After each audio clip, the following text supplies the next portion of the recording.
Hi everyone, Mackie79 here and welcome to this new deck tech video of Magic Duels. Now guys, it's been busy with the holidays and everything. I wish you good holidays with your family, of course, to begin with. So like in every family, it has been hectic here as well. So that's why this video is a bit late.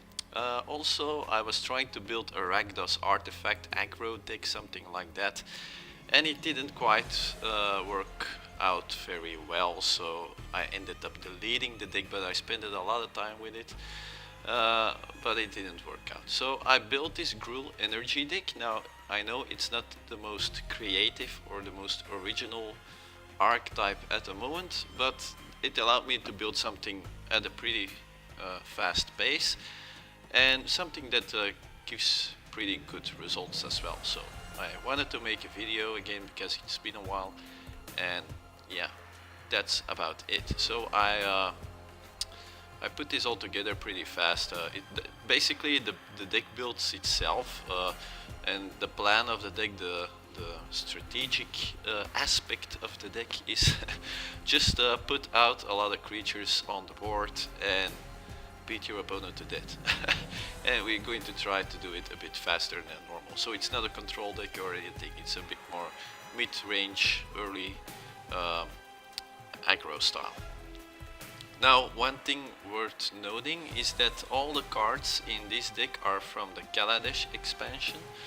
No other cards from other sets are used, so might be well knowing that. So if you're not sure what to unlock yet, if you just unlocked Kaladesh, for example, you can build this deck. That's no problem. So that's good to know. So let's check the deck out. The first one is this Bomat Courier. Oh god, the names. He's a 1-drop for 1 colorless mana. We get a 1/1 with haste. Now it's okay, but it's not too impressive either, but I guess it's okay. But whenever he attacks, we get to exile the top card of our library and put that face down, that card's face down, so we don't know what it is. And then when we pay 1 red, we don't have to tap the creature and discard our hand. We get to sacrifice this creature, and we get all the cards that were exiled into our hand. Now, doesn't seem that great, but it actually is, because with this deck, card advantage is a bit of a struggle.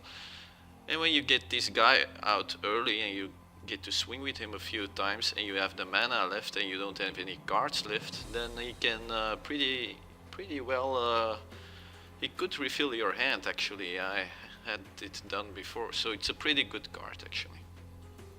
But it's circumstantial.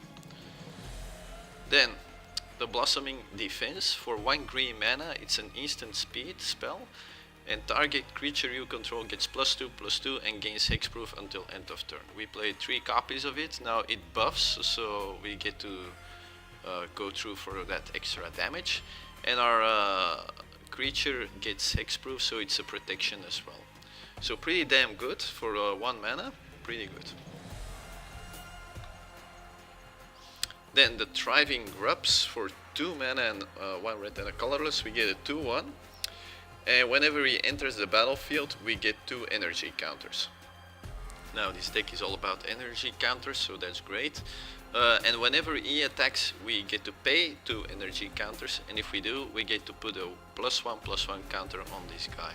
So the counter stays. It's not a +1/+1 until the end of turn, so these are, in my opinion, a little bit better, because yeah, it's permanent.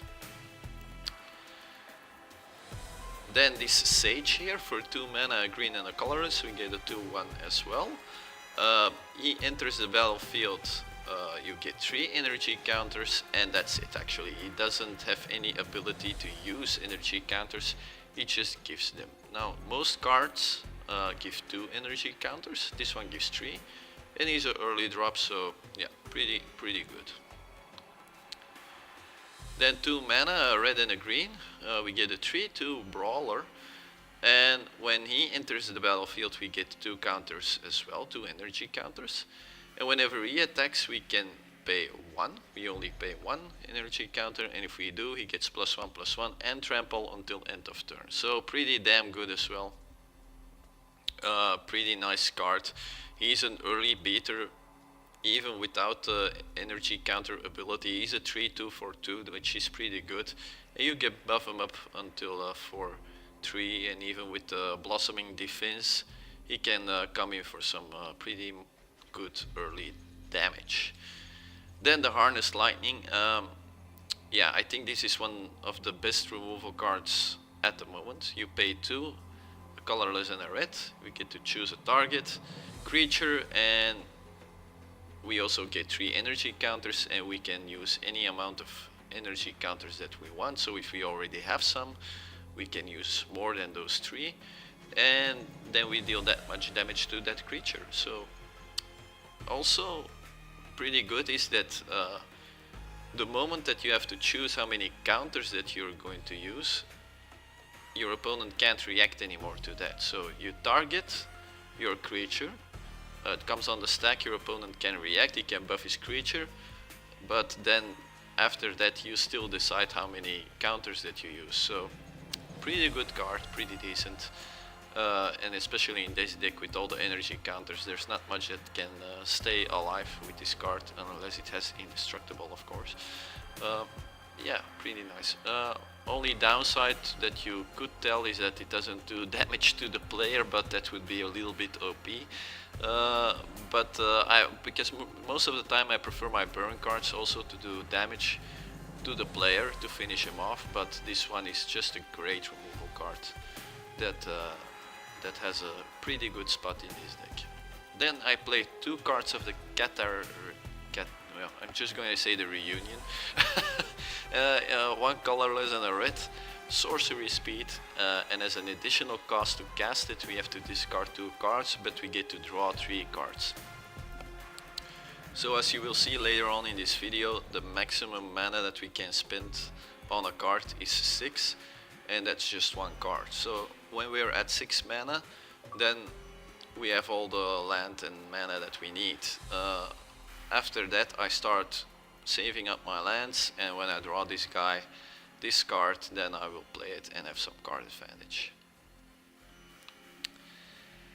Then the Hellion, for 3 mana, a red and 2 colorless, we get a 4/4 with haste, which is pretty awesome, and when he enters the battlefield we get another 2 energy counters, and at the beginning of our end step we have to sacrifice him unless we pay those 2 energy counters. He's a great beater. Most of the time they won't see them coming. He has haste, so pretty good. When you play it at the right moment, it's 4 damage that comes through, and you can even keep him on the board if you want to, but usually I let him die if I have a lot of other creatures that can use energy counters. But if I'm a bit low on creatures, I will keep this one alive, of course. Then I only play 1 copy of this guy, of this Renegade here, 3 mana, 2 colorless and a red.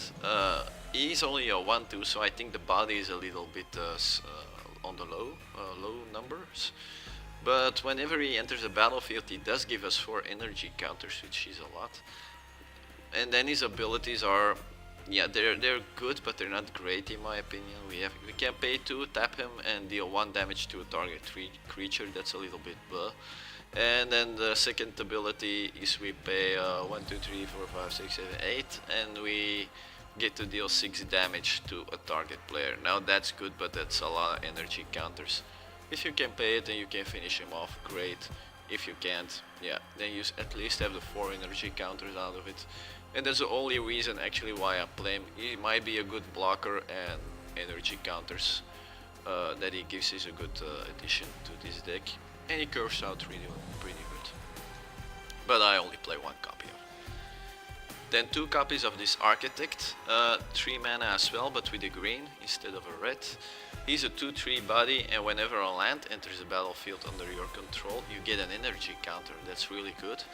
And then if we play a lot of energy counters, we get to create a 6/6 colorless beast artifact creature token. Now that's okay as well, also a bit on the expensive side. But yeah, you can You can create that token at the end of your opponent's turn, so that's pretty good if he's tapped out and he can't block or something. Other than that, the creature could be a bit vulnerable because it's also an artifact. You see a lot of artifact removal. But then his first ability is pretty good. You always get an energy counter when you play a land. That's pretty damn good. Now, this isn't a ramp deck, so it's not abused or anything, this ability, but it is welcome. It is a good ability. Then the Rhino, I guess you guys know this one as well, because you see him a lot, especially in decks like this. 3 mana green, 2/3 body as well, and when he enters the battlefield we get 2 energy counters, and when he attacks we pay 2 counters, then we put a +1/+1 counter on him. And that's permanent as well, so this guy can get pretty big. Then one of the key cards here, and an absolute bomb, is this Bristling Hydra. For 4 mana you get a 4/3, which is already pretty decent. And when he enters the battlefield we get 3 energy counters, and when we pay 3 energy counters we get to put a +1/+1 counter on him, and he gains hexproof. So he's got a little bit of this blooming defense on a stick thing going on, and yeah, that's pretty damn good because he can protect himself. Now it doesn't work against sweepers. When the board gets wiped he dies anyway because hexproof does jack shit about it, but actually you don't see that many board wipes anymore. You see a lot of spot removal against those vehicles, but board wipes, yeah, Uber control decks play them of course, but all considered, it's yeah, you don't see it that much. So this is a great card. And then Chandra, Torch of Defiance. I really like this Chandra. I think it's one of the best versions of Chandra that is out there. Maybe Flamecaller is even better, but she's more expensive as well. And this one has 4 abilities that are so versatile. Yeah, pretty good planeswalker. With the first card we can get some card advantage. With the second ability we get to boost our mana a bit. With the third ability we can control the board, and with the fourth ability we get an emblem that's probably a game winner. So yeah, pretty nice card. Then the more expensive creatures here, the Gearhulk, the green one, for 5 mana, 4/4 trample, which is pretty nice. And you can divide 4 +1/+1 counters among any number of target creatures you control. Can be this one, can be some of the other creatures that you have. Nice card all the time when you play it. Even when you play it all on himself, he's an 8/8 trample for 5. That's bananas. That's pretty good. So, alright. Then also pretty good is Nissa, Vital Force. Nice addition to this deck as well, because you get to untap a target land, you can cast something else with it, or you can just swing with a 5/5 elemental creature if that's what you want to do. You can also return something from your graveyard to your hand, which could be useful. It has to be a permanent card though, but still could be useful if you're a bit low on creatures. And the -6 ability, whenever we play a land, we get to draw a card. Yeah, that's I guess always good. And the nice thing about it is that ultimate you can do it the second turn that you play her. So it's only -6, so you can do that pretty fast. And then I think this is one of the best cards in this set without a doubt, and that's this Combustible Gearhulk. I saw Nighthawk once, he just blasted away his opponent with 20 damage with this card. So this is a really bunker card. 6 mana, 2 red, you get a 6/6 first strike, which is already damn good. And when he enters the battlefield, target opponent may have you draw 3 cards. If he doesn't, you put those top 3 cards of your library into your graveyard, and then he gets the damage of the converted mana cost of those cards. Now I'm not gonna burn my opponent away with that, because I'm not gonna do 20 damage with that, just like Nighthawk did, but because I don't play that expensive cards. But it's always pretty nice to have some damage come through, and because the deck goes a bit faster, it could well finish him off at that point. Now most of the time the players will choose that you get those 3 cards, and that's also pretty good with this deck because, like I said before, card advantage is a bit the weak spot in this deck. And yeah, that's about it. It's a great card.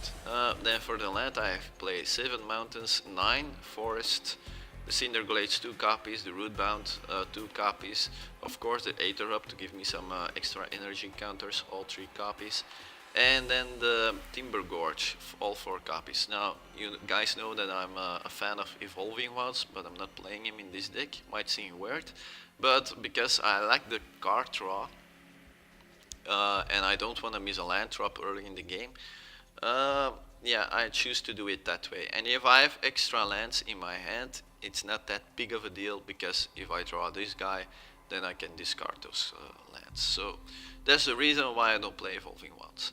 So let's check out the curve real fast here. We have a pretty decent curve here. We have 5 1-drops, 5 1-drops. What are those? I only have 2 1. Oh yeah, it's the Blossoming Defense. Yeah, it's not a permanent, but it is a 1 mana cost card, of course. 13-2, 9-3, 3-4, 2-5, and 1-6 plus. So yeah, you see the curve goes pretty steep in the beginning, which is great for a early game, and then it goes down gradually. Pretty good deck, pretty fun if you like creature-based decks. Goes pretty fast. It's not the fastest around. I think Boros vehicles are still faster, but pretty fun deck to use. It's pretty hilarious. And yeah, that's about it, guys. So I hope you guys enjoyed this new deck video. It's been a while. Hope you guys aren't too disappointed about that. I'm a bit waiting for the next expansion as well. I kinda had it with this expansion, though I still play the game from time to time, but I'm eager to have some new cards now. Anyway, hope you guys enjoyed this deck video, and I hope I see you at the gameplay video. Have a nice day, guys, and if I don't hear you again, have a good New Year's Eve. Bye bye, guys.